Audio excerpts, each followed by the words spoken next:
Partnersko sodelovanje Gorice in Parme, ki se je začelo lani poleti, je pomenilo svojevrstno novost v slovenskem nogometu in bilo kot tako deležno številnih mnenj, komentarjev, pohval in tudi kritik.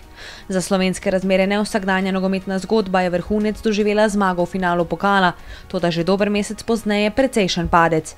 Ekipa je novo sezono začela z nekonkurenčno zasedbo, brez ključnih Parminih igralcev, ki so v preteklem prvenstvu tvorili jedro ekipe. Zgodila sta se ekspresno slovo iz evropskega tekmovanja in serija prvenstvenih porazov. Nobenega dvoma ni, da se težave, v katere je zašla Parma, odražajo tudi v Novi Gorici. Mi v takem obliki sodelovanja, ko je bilo, ne sodelujemo več. Mi sodelujemo s Parmo v kontekstu, da nam oni dajo do 5 igralcev.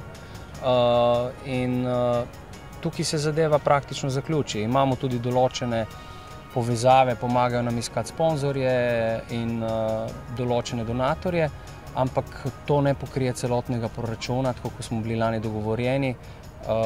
Velik del moramo zagotoviti sami in določene vire smo našli, nekaj pa še iščemo.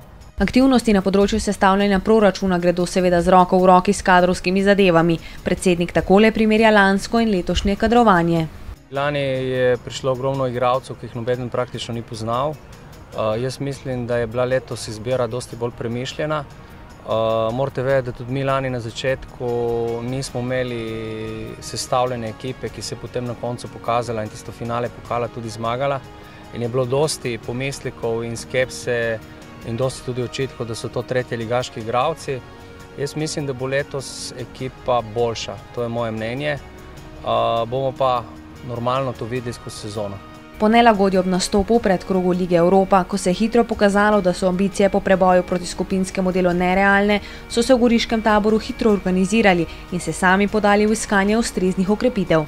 Lani nam je Parma pač poslala igralce kar po tekočem taraku, tudi tiste, ki jih praktično nismo želeli. Letos se vidite, da ne prihajajo igralci samo od Parme, mi sodelujemo v tem trenutku s 4-5 italijanskimi klubi in predvsem gradimo na domači bazi, ki bi bila dolgoročna, tako da se nam ne bi zgodilo to, kar se nam je lani, da smo potem v evropsko tekmovanje šli popolnoma oslabljeni in temu primerno tudi izpadli v prvem predkrogu.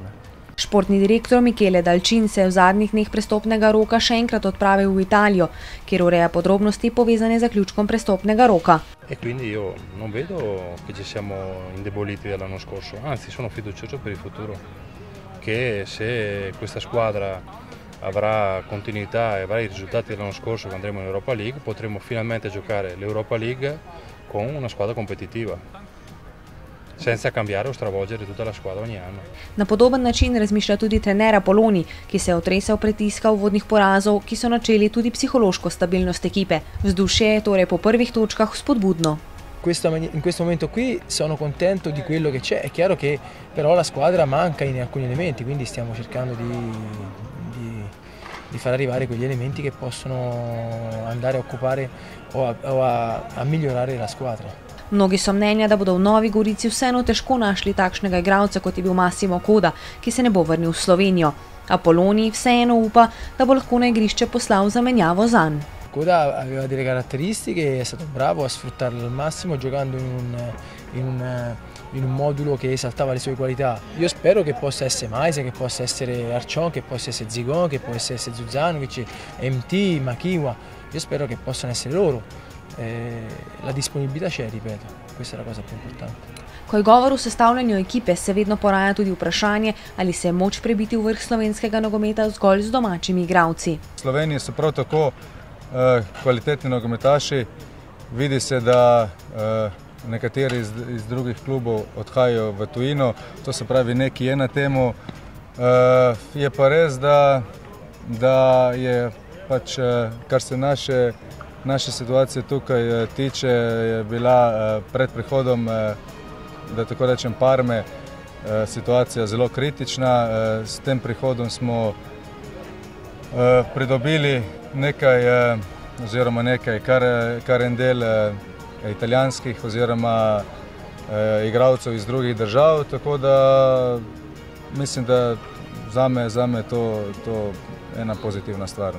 Dejstvo je, da je Gorica tako rekoč zapravila poletni del sezone in bo v jesenskih krogih ob dokončnem formiranju ekipe zgolj lovila zaostanek za vodilnimi in obenem pripravljala vse potrebno, da se prihodnje leto ne bi ponovile napake iz letošnjega uvoda.